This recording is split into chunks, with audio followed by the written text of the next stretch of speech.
Frindle by Andrew Clements.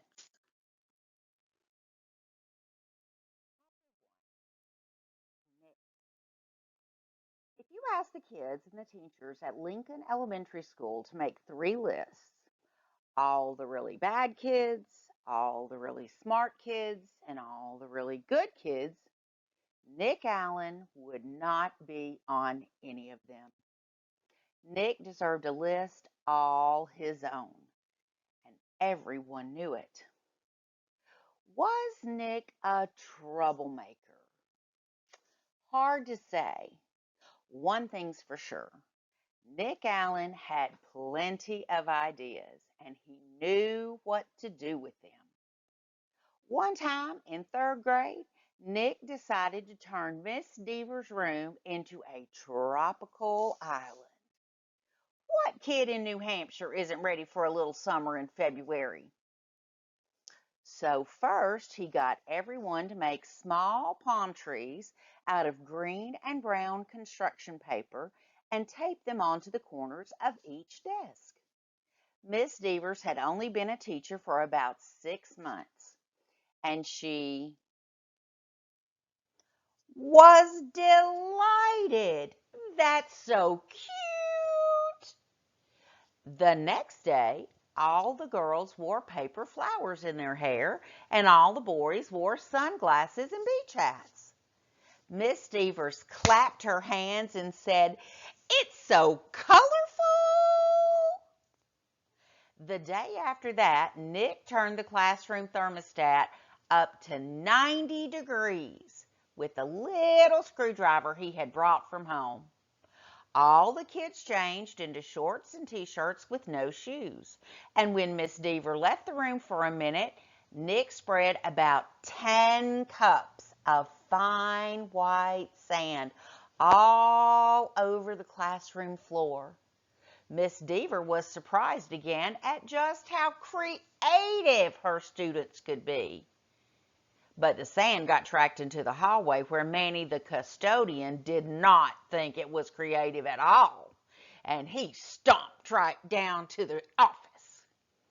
The principal followed the trail of sand, and when she arrived, Miss Deaver was teaching the hula to some kids near the front of the room. And a tall, thin, shirtless boy with chestnut hair was just spiking a Nerf volleyball over a net made from 6 t-shirts tied together. The third grade trip to the South Seas ended suddenly.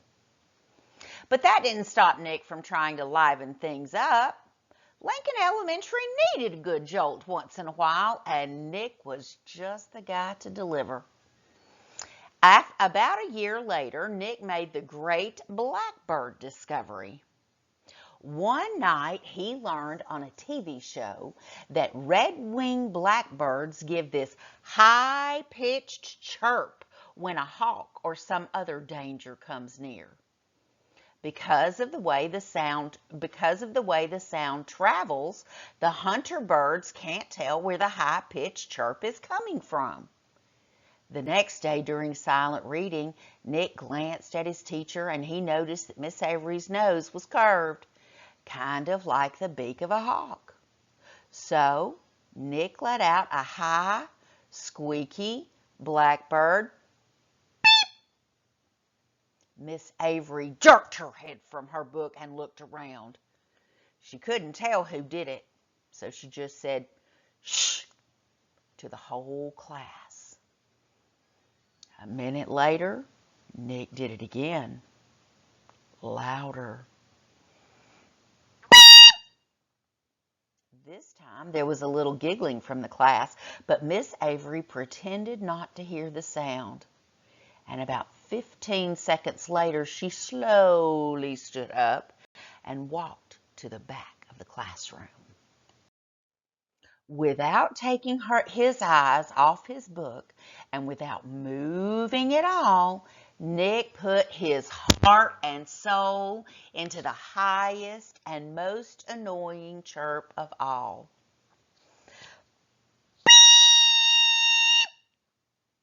Miss Avery pounced. "Janet Fisk, You stop that this instant." Janet, who was sitting 4 rows away from Nick, promptly turned white, then bright crimson. "But it wasn't me. Honest." There was a catch in Janet's voice, as if she might cry. Miss Avery knew she had made a mistake, and she apologized to Janet. "But someone is asking for big trouble," said Miss Avery, looking more like a hawk every second. Nick kept reading, and he didn't make a peep. At lunchtime, Nick talked to Janet. He felt bad that Miss Avery had pounced on her. Janet lived in Nick's neighborhood, and sometimes they played together.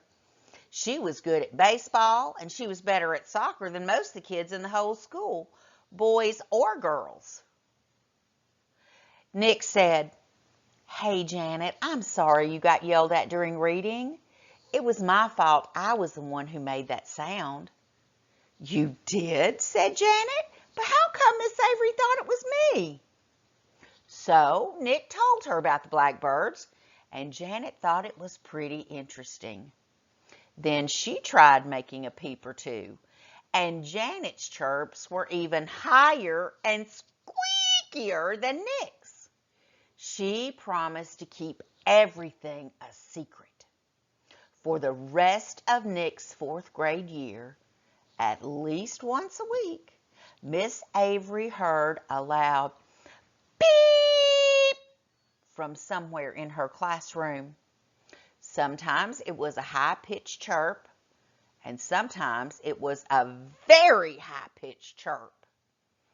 Miss Avery never figured out who was making that sound, and gradually she trained herself to ignore it, but she still looked like a hawk.